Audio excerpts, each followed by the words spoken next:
After my family took over my house and tried to push me out of my own room, I kicked them all out. I am a 26-year-old who lives with my parents in a home that I fully pay for. Although it sounds rather simple, it's much more intricate than. I'll begin at the beginning. Last year, I purchased a home in the city. I pay for everything, including food, all of the bills, and the entire mortgage. Not a single penny is paid by my parents, Ruth, 55F, and Sam, 55M, who are both retired teachers. Nor was it a case of moving back home because I couldn't afford rent. As a software developer, I actually earn a nice living, and I wanted to be nearer to employment options in the city. In addition, I felt that after they had supported me for years, it would be good to return the favor. It's a pleasant 3-bedroom home with a large living room and a backyard. It's nothing fancy, but comfortable. I claim the master bedroom because I pay for everything. It has its own bathroom and a walk-in closet, which is a big plus because I detest having to share a bathroom. Since I spend around 80% of my time working from home,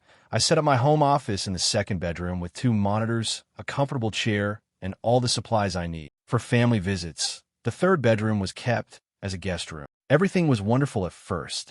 While I worked and took care of the house, my parents, who were glad to be in the city, went about their own business. Since they were my parents, and I felt good about supporting them after everything they had done for me, I didn't mind paying the bill. However, a change occurred. My mother casually dropped a bombshell during breakfast one morning. My older brother, Kyle, 28M, and his wife, Anna, 26F, were considering relocating to the city, she said. They have reportedly been having difficulties, and Anna is pregnant. They really need the help, she added.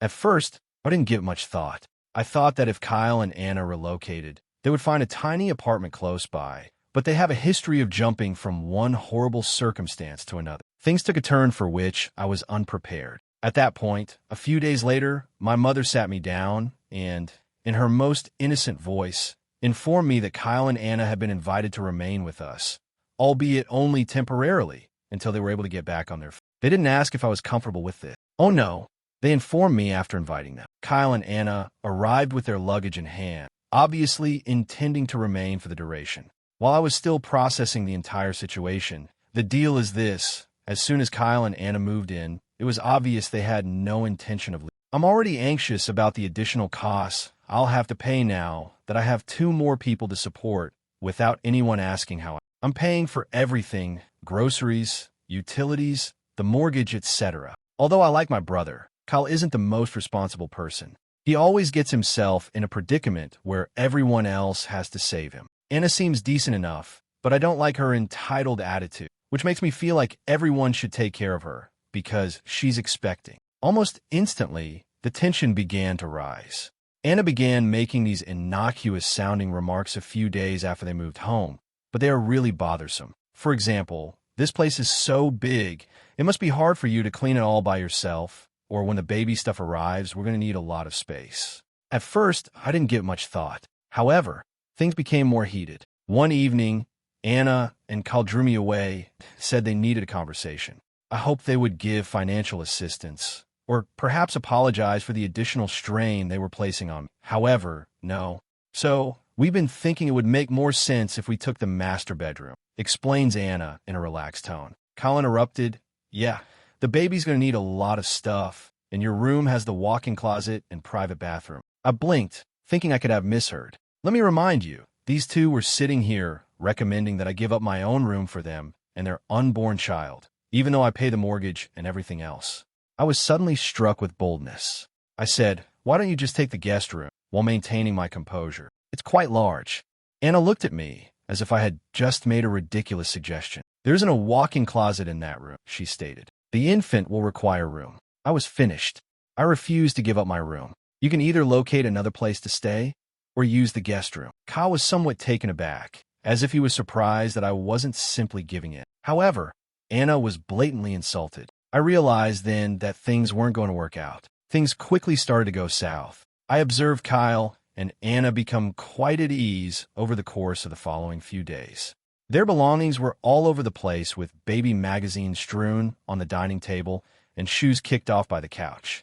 Anna even began discussing the crib's location as if she had already made up her mind that they would remain in the master bedroom. I had to attend a meeting in the office one day. For the remainder of the night, The house was strangely quiet. Nobody tried to quarrel with me or knock on my door. They must have realized at last that I was no longer playing around. They didn't deserve to reside in my home if they didn't respect me. That night, I slept better than I had in weeks. First update.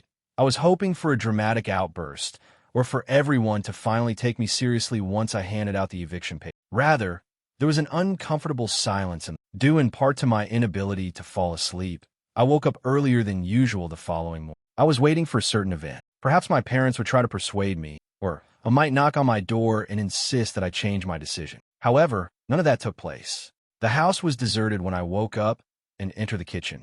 No parents, no Anna, and no Kyle. I even wondered, wishful thinking I suppose, if they packed up and departed in the middle of the night. I waited for someone to say something, anything at all, while I sat at the table and made my coffee. I had no desire to engage in small talk or repeat my explanation.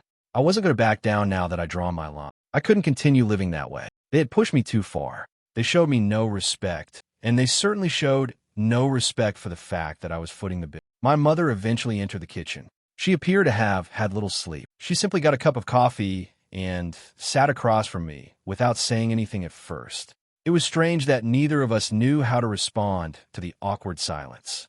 The stillness was finally broken by her. She spoke softly and wearily. "Honey, I know things have gotten out of hand." I just stared at my coffee and waited for her to continue without saying anything. Even though I knew she would have to apologize in some way, I wasn't going to let her get away with it. She went on, her voice shaking slightly. "I didn't realize how bad things had gotten between you and your brother. I guess I didn't see how unfair it was. We were just trying to help them. I was surprised by that, at least not this quickly. I didn't think she would confess.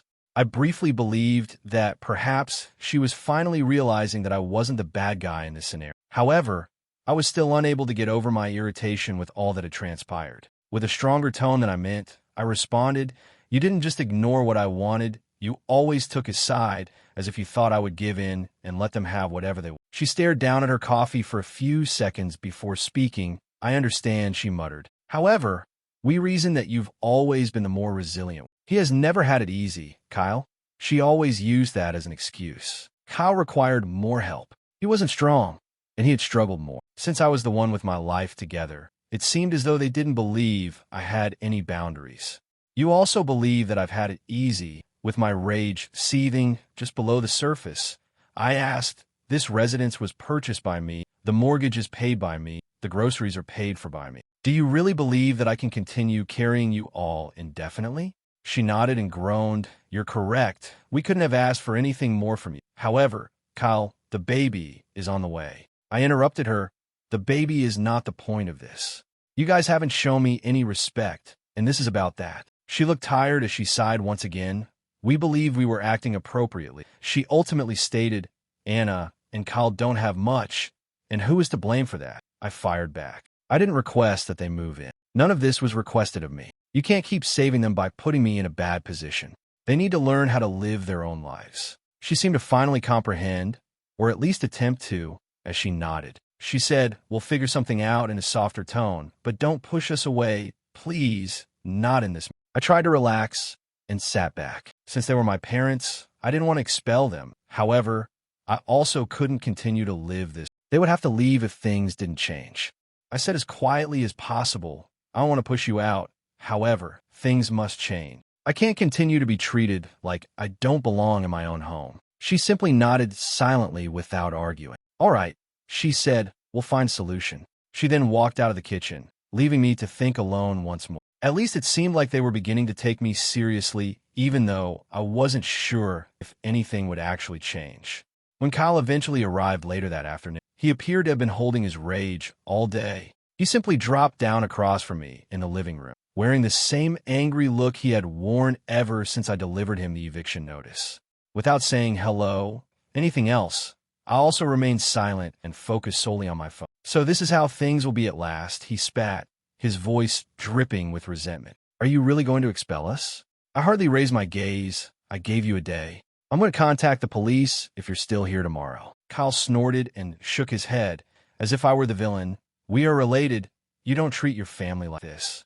I reclined back in my chair and placed my phone down. Yes, family members also don't take advantage of one another. Do you really think you can just take over my house after weeks of freeloading without doing anything? Kyle, I'm not your backup plan. After that, he didn't say much for a minute. He sat there, obviously wanting to dispute, but he ran out of things to say. He understood I wasn't bluffing because I had outlined my criteria. Kyle stood up, mumbling to himself, and went off again. After a few more uncomfortable moments of stillness, Kyle was typical, always fleeing when he didn't get his way. Almost too peacefully, the remainder of the day went by. Even though I had no idea what Kyle and Anna would do, I wasn't going to change my mind. They had more than enough time to work things out, yet all they had done was snoop me. Everything would be decided in the following 24 hours. Second update, I got up early once more on the morning of their eviction deadline. I was aware that today would either be the day Kyle and Anna moved out or compelled me to file a lawsuit. Oddly enough, I no longer felt angry. I didn't even feel nervous. The only thing left to do was to follow through on what I had already recognized had happened. The home was still eerily quiet when I woke up and went into the kitchen, almost like the quiet before a storm. It felt different, even though the refrigerator was still very empty from Kyle and Anna's most recent grocery run. I prepared myself some breakfast. I was able to pull together enough money for a good supper. As I ate, I couldn't help but reflect on how quickly things had gotten out of hand. It was all right only a few months ago.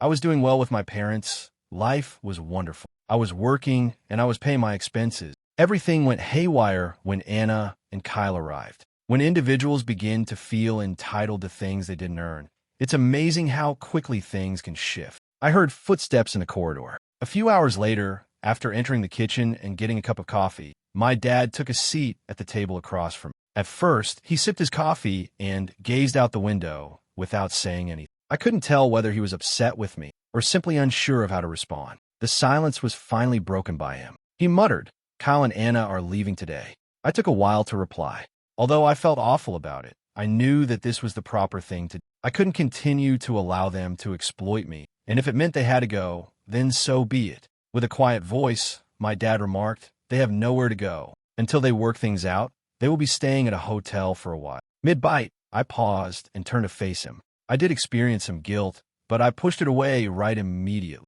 They hadn't done anything to help themselves, even though I had given them plenty of time to get their act together. I said in a firm voice. I gave them a chance. They gave me no other option. My father did not quarrel. He simply nodded and took another sip of his coffee without attempting to guilt-trip me, as I had assumed he would. I believe he eventually realized that this time I wasn't going to back down. We couldn't return to the way things were after everything that had transpired. Kyle and Anna began packing their belongings at lunchtime. I spent the majority of it in my room because I didn't want to argue with anyone else or hear more passive-aggressive remarks. However, I knew something was going to happen when I heard Kyle's voice growing louder from down the corridor. After a time, Kyle did really knock on my door. He was standing there with the same irate expression he had had since the beginning of this whole situation when I opened it. "Are you really going to allow this to occur?" His voice was stern as he inquired. "You're simply going to dismiss us in this manner?" I leaned against the doorframe with my arms crossed. I gave you a day. You were aware of what had to occur." Kyle clenched his jaw, obviously attempting to control his rage. "Dude, we're family. You don't treat your family like this." I inhaled deeply while attempting to maintain my composure. Families do not exploit one another. I won't throw you out without cause. For weeks, you have been wasting your time here without making any contribution. I've been covering everything, including the groceries and the mortgage, and you attempted to evict me from my own home and seize my room instead of showing gratitude. I will not allow that to occur. For a few seconds, Kyle remained silent. He was obviously furious, but he had nothing more to dispute about. Even though he didn't want to acknowledge it, he knew I was correct. "That's it then." At last he muttered in a quiet voice, "You're simply dismissing us?" I answered, "I'm giving you the same option I gave you yesterday. You have two options. Either move somewhere else, or respect my personal space by remaining in the guest room. However, you're going to leave if you're unable to accomplish it." Kyle gave me one last look, then turned and left without saying anything else. I took a deep breath and shut the door. Although I knew it had to be done, the entire scenario had been draining. Kyle and Anna had left by mid-afternoon. Sincerely, I didn't want to watch them go, so I didn't. A dramatic farewell was unnecessary. Without a word to me, they packed up their belongings, put them in their car, and drove away. After they left, the house was calmer and less tense. For the remainder of the day, I didn't hear much from my parents. They were probably still assimilating everything that had transpired. Despite her outward signs of distress, my mother remained silent. Perhaps she now understood that Kyle and Anna had pushed me too far, and this was the outcome, and that I wasn't the cause of it all. My mother knocked on my door that night. She entered, took a seat on my bed's edge, and gazed at the floor for a long time. She was clearly struggling to find the proper words. She whispered, "They're gone."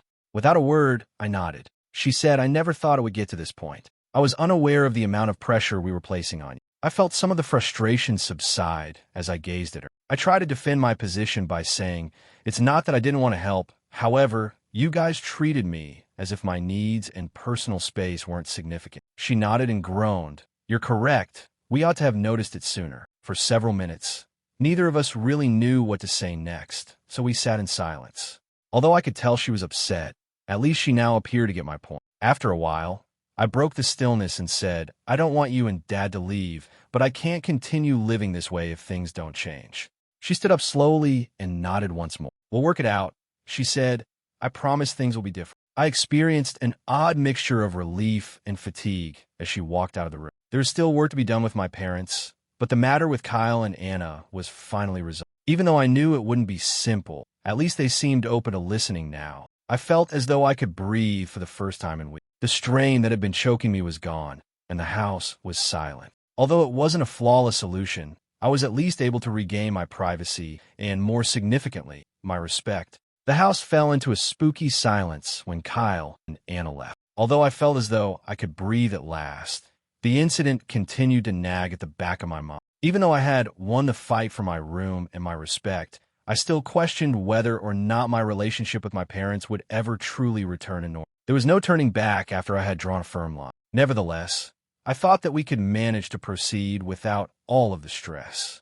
The following days were peaceful, almost too quiet. My parents were largely private. Occasionally my mother would say something courteous, but we never discussed the incident. My dad, who has always been the more reticent one, seems to completely avoid any confrontational situations. I wasn't sure if they were still processing everything that had happened, or if this was their way of giving me space. In any case, I was fine with the silence. In order to avoid thinking about anything, I threw myself into my work in my home office for the majority of the day. Now the office served as both my haven and my escape from the turmoil of the previous several weeks. However, I would occasionally catch myself reflecting on how things had transpired. Even though I knew I had made the correct decision, I couldn't help but feel a little awful about how everything had gone so wrong. Something had to give because I had been taken advantage of for far too long. A week or so following Kyle and Anna's departure, my mother entered my office as I was working. She seemed to be thinking about something,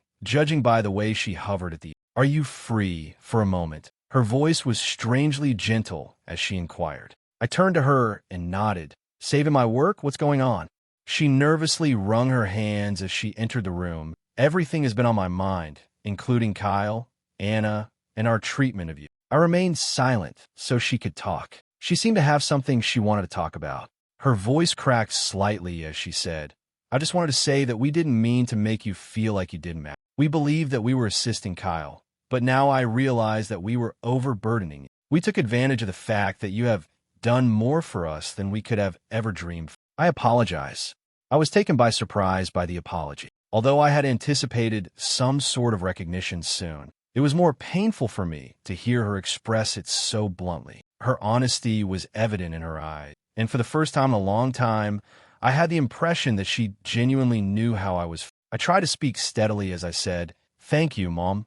However, it was more than simply the house or the money. Respect was an issue. I had the impression that none of you respected me or the work I was doing to keep things going. Although I didn't mind assisting, I couldn't continue to live like this. She wiped a tear from the corner of her eye and nodded. "You're correct. We ought to have honored your personal space. It won't occur once more." Long emotional chats weren't my thing, but this one felt essential. I felt as though a burden had been removed, and I could now envision a way forward free from ongoing conflict and animosity. I got a little regretful grin from my mom, and she went back to the kitchen. For several minutes, I sat there taking in what had been spoken. Although it was not a complete resolution, it was a positive step. A few weeks later was the actual turning moment. By that time, A new routine had been established in the house. The unpleasant atmosphere that had pervaded every room since Kyle and Anna's departure had gradually subsided, and my parents were more considerate of my personal space.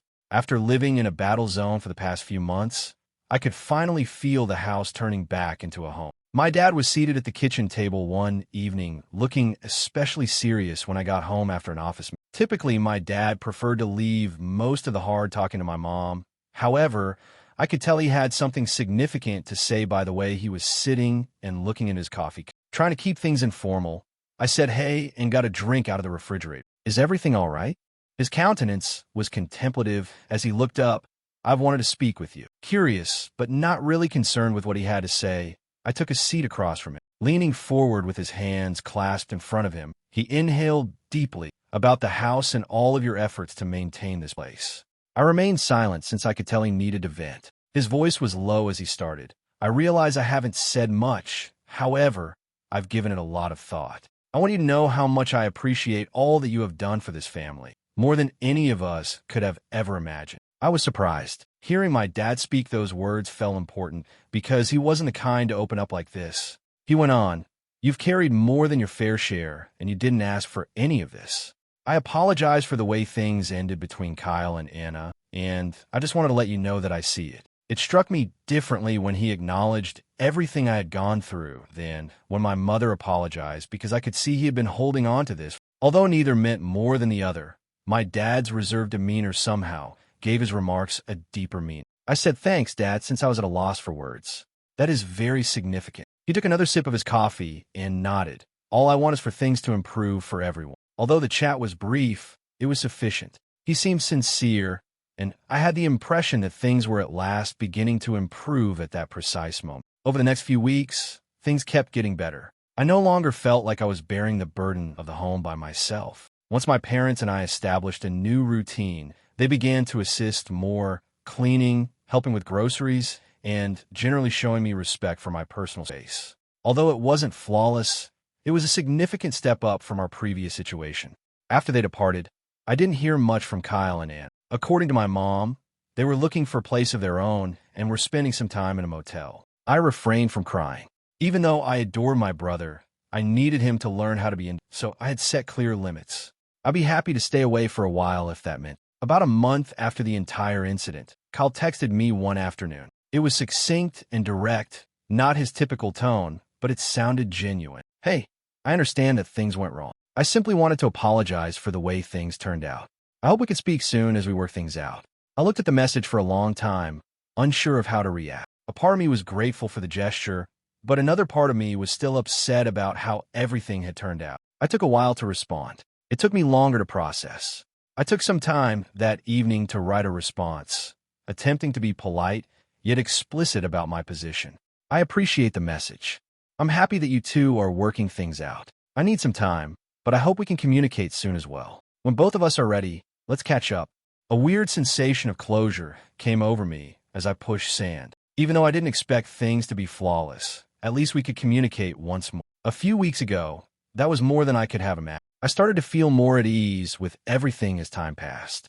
My parents were finally accepting my boundaries, and there was no longer any tension in the house. Above all, I regained my sense of control over my life and my personal space. The journey here was not simple. One of the most difficult things I had ever had to do was to stand up for myself, especially when it meant going against my family. However, it was ultimately worthwhile. I had gained an important lesson. Even in your own family, respect is something you have to earn. It is not something you can demand. I had earned mine too. In retrospect, I'm happy I didn't give up. It would have been simple to give in and let Kyle and Anna take over my room, to allow my parents to continue to manage the house as if I were a visitor. I didn't want that life, though. I'd longed for my own personal space and dignity, and suddenly I had both. Perhaps Kyle and Anna's situation will change in the future. Perhaps we'll be as close as we were before all of this drama. However, for the time being, I'm only concerned with living my life as I need to, and for the first time in a long time, that feels sufficient. Thank you for watching. If you haven't subscribed yet, please do so, and hit the notification bell to stay updated with more shocking real-life stories happening around you.